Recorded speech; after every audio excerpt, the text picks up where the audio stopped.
예수께서 비유로 그들에게 말씀하시되 한 사람이 포도원을 만들어 산 울타리로 두르고 즙자는 틀을 만들고 망대를 지어서 농부들에게 새로 주고 타국에 갔더니 농부들에게 그들이 종을 잡아 심히 때리고 거저 보내었거늘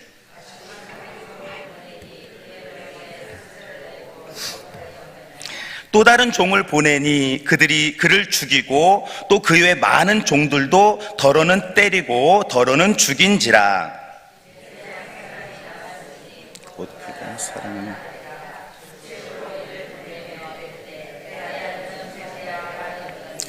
그 농부들이 서로 말하되 이는 상속자니 자 죽이자. 그러면 그 유산이 우리 것이 되리라 하고 포도원 주인이 어떻게 하겠느냐. 와서 그 농부들을 진멸하고 포도원을 다른 사람들에게 주리라. 성경에 건축자들이 버린 돌이 모퉁이 머릿돌이 되었느니 이것은 주로 말미암아 된 것이요 우리 눈에 놀랍도다 함을 읽어보지도 못하였느냐 하시니라. 그들이 예수의 이 비유가 자기들을 가리켜 말씀하신 줄 알고 잡고자 하되 무리를 두려워하여 예수를 두고 가니라. 아멘. 어제는 예수님의 권세, 권위를 가지고 유대인들이 이렇게 논쟁했던 그 본문의 내용을 우리가 나누었었습니다. 우리 주님은 사사로이 이 땅에 오신 것이 아니라 아버지의 이름으로 아버지의 권세를 이 땅에 가지고 오시고 사랑으로 모든 사람들에게 나타내셨다라는 것을 우리가 본문을 통해서 이렇게 확인하게 되었습니다.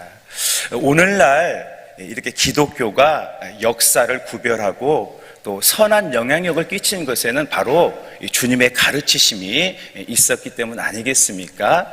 우리 주님께서 가르쳐 주신 것처럼 우리가 섬기고 또 이방인들 또 전혀 상관없는 국가에 선교사를 보내고 그리함으로 말미암아 세계 곳곳에 십자가 세워지고 영혼 구원의 역사가 일어났습니다. 저 여러분들이 주님이 주신 권세를 세상의 논리로 사용하는 것이 아니라 지금처럼 변함없이 말씀을 이루고 또 그렇게 겸손하게 사랑으로 주님처럼 이렇게 섬길 수 있는 우리 모두 축복의 사람 되기를 소망합니다. 네, 어제에 이어서 오늘 예수님께서 바리새인들 종교 제사장들에게 이제는 포도원 비유로 그들을 가르쳐 주시는 내용을 우리들이 오늘 보게 되어집니다. 자, 어떤 비유를 우리 예수님께서 말씀하셨습니까? 어떤 주인이 있었는데 큰 포도원을 직접 만들게 되어졌다라고 해요. 그리고 농부들을 이렇게 세워서 일을 맡기고 주인은 아주 멀리 떠나게 되었다라고 합니다. 그 주인은 포도원을 잘 지었기 때문에 분명히 좋은 소출을 맺으리라 확신을 하고 그렇게 떠나게 되었다라고 하죠. 그리고 시간이 지나서 이제 소출을 얻으려고 곁에 있는 종을 보내게 되었는데 어떻게 했습니까? 믿었던 농부들이 그 종을 잡아 죽이고 때렸다라는 그런 예수님의 비유의 말씀을 우리가 보게 되어집니다. 자, 오늘 본문의 3절 말씀 우리 한번 함께 3절의 말씀 우리 함께 읽어보도록 하겠습니다. 그들이 종을 잡아 심히 때리고 거저 보내었거늘. 그리고 4절도 한번 읽어보겠습니다. 4절의 말씀 우리 읽어보겠습니다. 시작. 다시 다른 종을 보내니 상처를 내고 능욕하였거늘. 주인은 소출을 얻으려고 타국에서 종을 보냈는데 의외로 농부들이 보내는 종을 이렇게 때리고 또 이렇게 죽이고 그랬다라고 이렇게 기록이 되어 있습니다. 왜 그 순수한 농부들이 그런 일을 했습니까? 주인이 없기 때문에 욕심이 생기고 주인의 존재를 잊고 주인이 어떤 분인지 주인의 권세를 까맣게 잊었다라는 것이죠. 자, 오늘 말씀은요, 비유의 말씀인데요. 주인은 하나님 아버지를 뜻하고 또 이후의 아들은 예수님을 말씀하십니다. 그리고 농부들은 바로 오늘 대화의 주인공인 제사장들, 종교 지도자들을 비유로 하는 말씀입니다. 그러니까 예수님이 비유로 말씀하신 건데, 아버지 하나님은 극상품을 얻기 위해서 포도원을 만들고 농부들에게 맡겼는데, 이 농부들이 욕심으로 인해서 아버지 하나님의 권세를 잃어버리고 이렇게 악하게 죽이고 때렸다. 그런 것들을 예수님께서 지금 바리새인들에게 비유로 그렇게 말씀하고 있는 것입니다. 구약의 말씀을 보게 되면 참 선지자들이 고통을 이렇게 당했던 것을 보게 됩니다. 예레미야가 너희들 이제 망할 것이다, 70년 포로 생활 얘기하니까 모든 백성들이 예레미야를 이렇게 잡아 죽이려고 옥에 가두고 그러지 않았습니까? 또 미가야 선지자가 하나님의 말씀을 이렇게 설명할 때 선지자들이, 제사장들이 미가야를 이렇게 죽이려 했던 것을 보게 되어져요. 그러니까 그렇게 따지고 보면 하나님을 인정하지 않고 하나님을 무시했다, 제사장들, 종교 지도자들에 대한 그런 모습을 우리가 보게 되어지는 것입니다. 성도 여러분들, 다윗은 어떻게 했습니까? 다윗은요, 광야, 들판, 벌판에서도요, 하나님의 주권을 이렇게 인정하지 않았습니까? 그래서 사울을 죽일 수 있는 기회가 여러 번 왔지만, 종들이 기회입니다, 하나님이 주신 기회입니다라고 했지만, 다윗은 하나님의 주권을 이렇게 인정하면서 내가 어찌 죽이겠느냐라고 하나님을 인정해드리는 그런 모습을 우리가 말씀을 통해서 보게 되어집니다. 또 모세는 어떻게 했습니까? 하나님께서 70명의 장로, 선지자들을 이제 기름 부으시려고 할 때 2명의 사람이 회막으로 오지 않았습니다. 약속된 시간과 장소에 오지 않았습니다. 그러나 모세는 그 2사람이 은혜를 받고 기름 부음을 받는 것도 인정해주고 허용해 주었습니다. 왜입니까? 하나님이 세우셨다, 하나님이 원하신다라고 하나님의 주권을 그 광야에서 인정해 드리는 모습을 우리가 보게 되어지는 것이죠. 그래서 우리들이 늘 하나님의 사랑과 또 하나님의 섭리, 또 주권들을 항상 인정하고 하나님을 높여드리는 저와 여러분 되어지기를 소망합니다. 우리가 사는 시대에 많은 것을 잃어버렸지만 권위가 많이 상실되었습니다. 부모님의 권위도 존중하지 않고, 또 뉴스를 보면요, 또 선생님의 권위도 상실된 시대를 이렇게 살아가고 있습니다. 물론 어떤 권위를 주장하고 권위적인 것은 잘못된 것이지만, 이 시대 우리가 잃어버린 것 중에 하나가 바로 권위, 권세이지 아닌가라고 생각이 되어집니다. 자, 오늘 비유 속에 주인은 어떻게 했습니까? 이제 친아들을 보내게 되었다라고 말씀하고 있습니다. 자, 그런데 어떻게 했습니까? 우리 본문에서 비유 속에 7절, 8절, 우리 예수님의 비유의 말씀 7절, 8절을 함께 읽어보겠습니다. 그 농부들이 서로 말하되 이는 상속자니 자 죽이자. 그러면 그 유산이 우리 것이 되리라 하고 이에 그렇습니다. 이 이야기 속에 이 농부들은 더 악이 생겨서 아들인 것을 알고도, 주인의 상속자임을 알고도 일부러 잡아 죽였다라고 말씀하고 있어요. 왜냐하면 그렇게 하면 주인의 유산을 자신들이 가질 것이라는 잘못된 생각, 착각을 했다라는 것입니다. 자료를 보니까요, 그 당시에는 상속자가 없으면 종들이 주인의 재산을 이렇게 물려받는 문화가 이렇게 있었다라고 합니다. 즉, 오늘 이야기 속의 농부들은요, 주인의 것을 탐하고 아들을 죽였다라는 것을 비유로 우리들이 보게 되어집니다.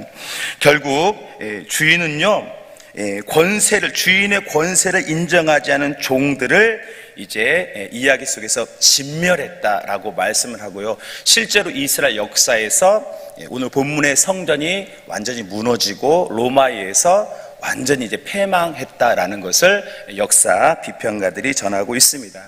그러나 어떻습니까? 하나님의 히스토리는 이것이 끝이 아니죠.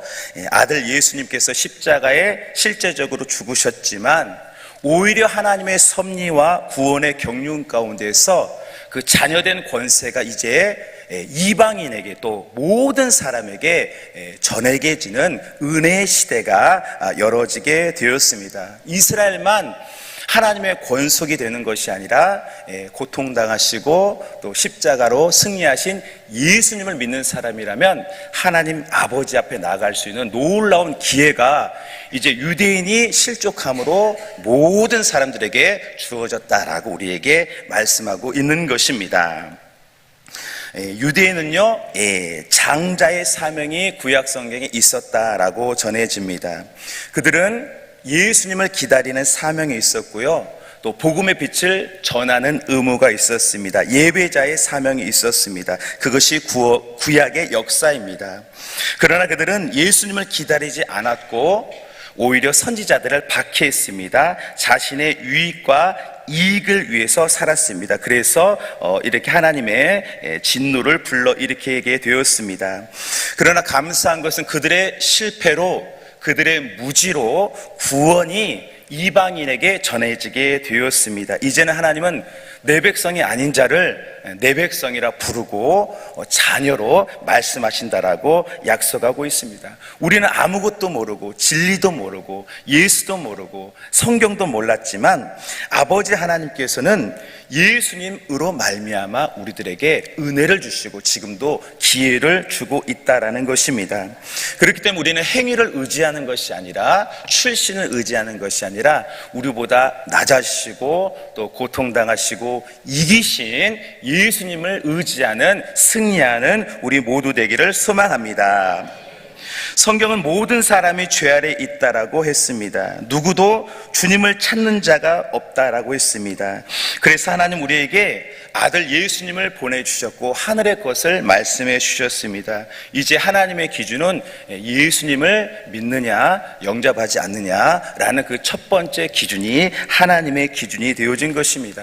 그렇기 때문에 복잡한 우리 이 세상을 살아갈 때 우리의 반석 되시고 우리의 피난처 되시고 유일한 우리의 구원이 되신 예수님만을 바라보는 저와 여러분 되기를 원합니다.